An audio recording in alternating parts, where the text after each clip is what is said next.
I would like to extend my heartfelt gratitude to His Highness Sheikh Mohammed bin Zayed Al Nahyan for his warm invitation to speak to you at the opening of COP28.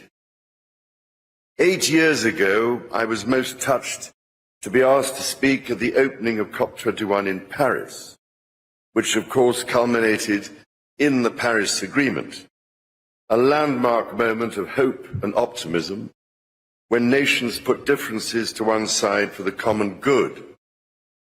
I pray with all my heart that COP28 will be another critical turning point towards genuine transformational action at a time when already, as scientists have been warning for so long, we are seeing alarming tipping points being reached. I've spent a large proportion of my life trying to warn of the existential threats facing us over global warming, over climate change and biodiversity loss. But I was not alone. For instance, Sheikh Mohammed's dear father, Sheikh Zayed, was advocating for clean energy at a time even before the United Arab Emirates as such came into being. All these decades later, and despite all the attention, there is 30% more carbon dioxide in the atmosphere now than there was back then, and almost 40% more methane. Some important progress has been made, but it worries me greatly that we remain so dreadfully far off track, as the Global Stocktake report demonstrates so graphically. The dangers are no longer distant risks. I have seen across the Commonwealth and beyond countless communities which are unable to withstand repeated shocks, whose lives and livelihoods are laid waste by climate change. Surely real action is required to stem the growing toll of its most vulnerable victims. Repeated cyclones batter vulnerable island nations like Vanuatu and Dominica. India, Bangladesh, and Pakistan have been experiencing unprecedented floods, and East Africa is suffering a decades-long drought. This past summer, in common with Spain, Greece, the United States, and many other countries, Canada experienced its most severe wildfire season on record, with 18.5 million hectares of land burned, causing terrible loss of life and property, and of course, releasing enormous amounts of greenhouse gases that contribute to dangerous feedback loops to which climate scientists have been alerting us for decades. As I've tried to say on many occasions, unless we rapidly repair and restore nature's unique economy based on harmony and balance, which is our ultimate sustainer, our own economy and survivability will be imperiled. Records are now being broken so often that we are perhaps becoming immune to what they are really telling us. When we see the news that this last Northern Hemisphere summer, for instance, was the warmest global average temperature on record, we need to pause to process what this actually means. We are taking the natural world outside balanced norms and limits and into dangerous, uncharted territory. We are carrying out a vast, frightening experiment of changing every ecological condition all at once, at a pace that far outstrips nature's ability to cope.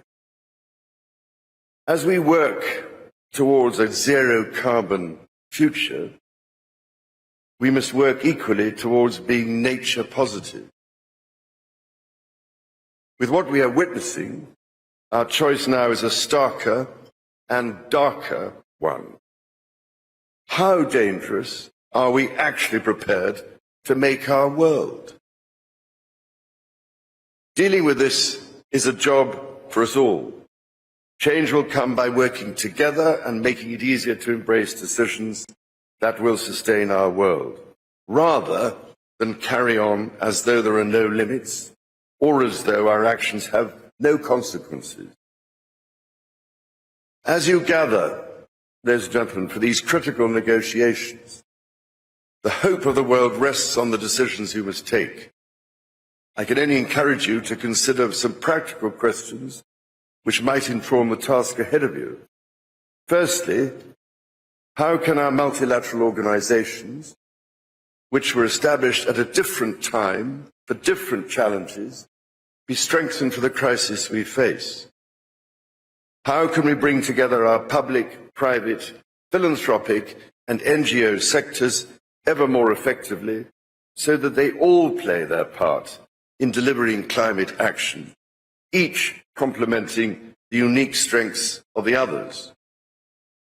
Public finance alone will never be sufficient, but with the private sector firmly at the table and a better, fairer international financial system, combined with the innovative use of risk reduction tools like first loss risk guarantees, we could mobilize the trillions of dollars we need, in the order of $4.5 to $5 trillion a year, to drive the transformation we need.